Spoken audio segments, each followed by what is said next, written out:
Assalamualaikum warahmatullahi wabarakatuh. Anak soleh-solehah, apa kabarnya nak? Semoga kita semua dalam keadaan sehat walafiat. Amin ya robbal alamin.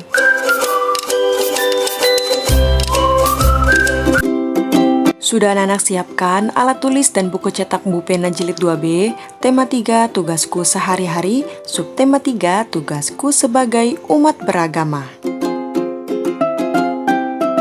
Tujuan pembelajaran 1 yaitu yang pertama menuliskan cerita tentang budaya tolong-menolong. Kedua, kesetaraan nilai kelompok pecahan uang. Ketiga, gambar imajinatif. Lalu selanjutnya tujuan pembelajaran 2. Yang pertama, menggunakan kosakata untuk membuat cerita. Kedua, keberagaman agama di sekolah. Pada hari ini akan kita bahas materi pembelajaran, yaitu yang pertama, bahasa Indonesia. Kedua, matematika. Ketiga, seni budaya dan prakarya atau SBDP. Keempat, pendidikan Pancasila Kewarganegaraan atau PPKN.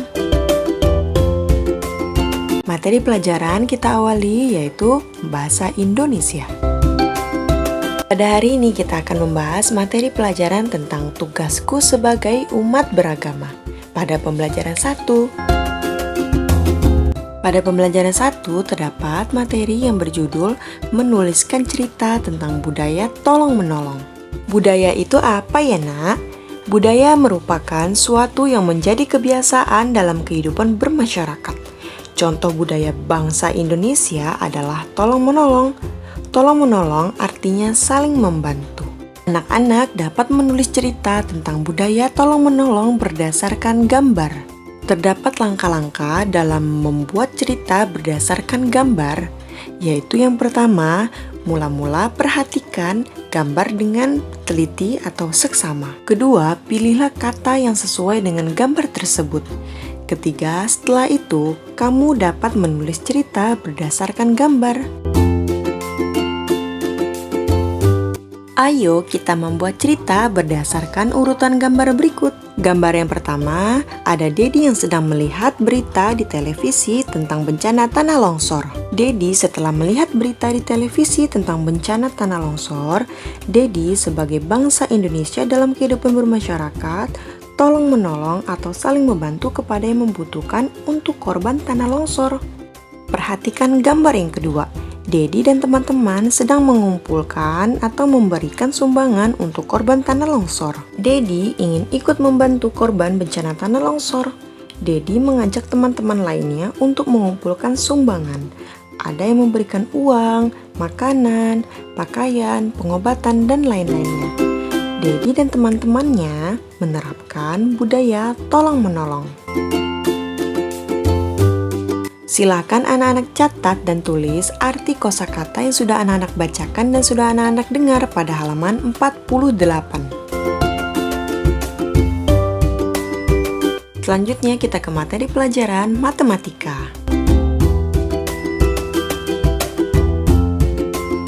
Pada halaman 48 kita akan membahas materi tentang kesetaraan nilai kelompok pecahan uang.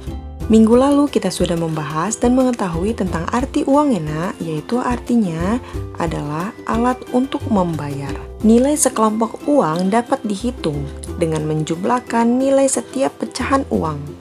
Kelompok uang yang berbeda dapat bernilai sama atau setara.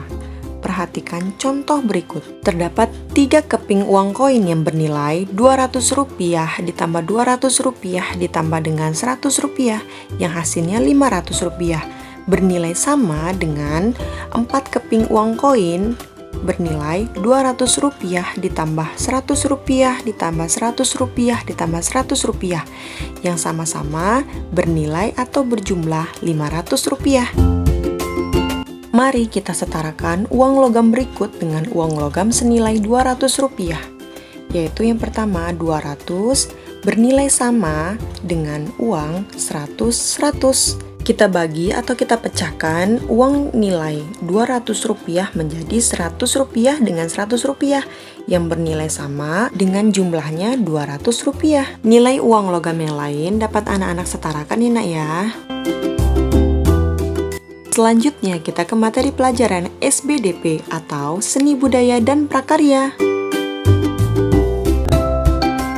Pada halaman 49 kita akan membahas materi tentang gambar imajinatif. Gambar imajinatif adalah gambar yang dibuat berdasarkan khayalan kita. Khayalan merupakan sesuatu yang kita bayangkan, kita impikan, atau kita inginkan. Langkah-langkah dalam membuat gambar imajinatif adalah yang pertama, bayangkan sesuatu yang kamu inginkan atau impikan. Misalnya pada saat ke taman safari, atau tentang suasana di desa. Lalu yang kedua, mulailah membuat sketsa hal yang kamu bayangkan di kertas gambar. Dengan membuat sketsa, anak-anak terlebih dahulu dengan tipis-tipis ya nak ya, agar dapat mudah dihapus ketika salah dalam menggambar. Lalu yang ketiga, tebalkan garis pada sketsamu jika sudah tepat gambarnya. Lalu yang keempat, warnailah gambar tersebut dengan pensil warna, spidol warna, atau krayon. Warnailah sketsa tersebut dengan rapi. Selanjutnya kita ke pembelajaran 2, yaitu materi pembelajaran bahasa Indonesia.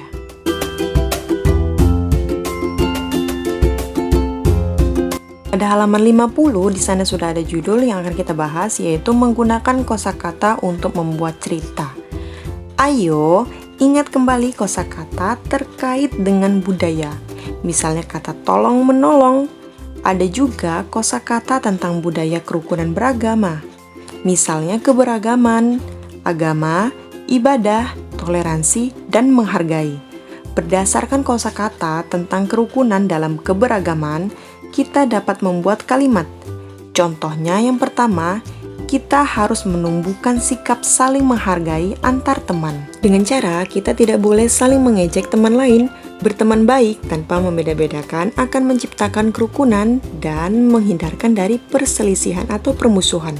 Kedua, teman-teman di sekolah bersikap saling toleransi dengan cara menghargai perbedaan di kelasmu, walaupun perbedaan kegemaran.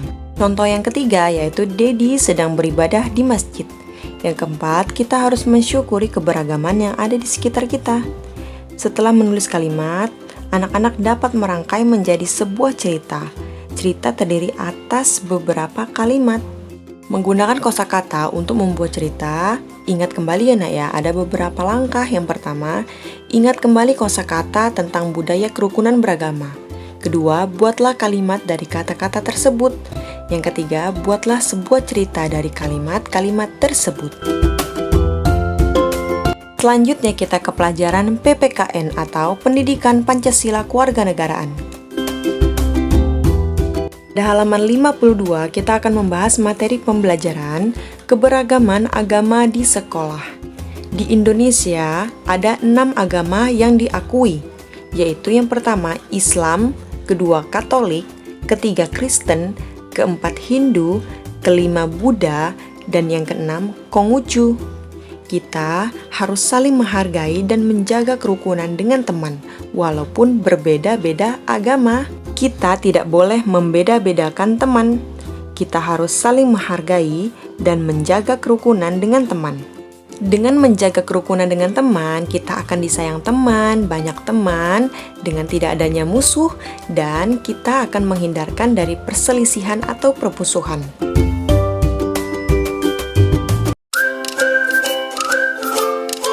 Demikianlah untuk materi pembelajaran kita pada hari ini.